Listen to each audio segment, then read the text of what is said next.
Molta gente, amici e compagni di squadra stamani hanno dato l'ultimo saluto a Vasco Zaina, il paracadutista di 48 anni precipitato mercoledì scorso al campo di volo dell'aeroporto dell'Oro durante una sessione di lanci di prova del trofeo Città di Belluno.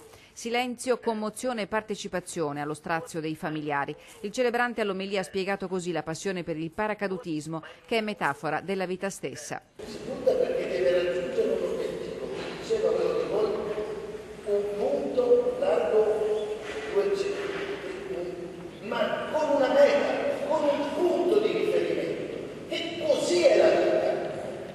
Un cuscino di girasoli sul feretro portato a spalla dai paracadutisti dell'Associazione Nazionale che piange la morte prematura di un abile istruttore e atleta plurimedagliato.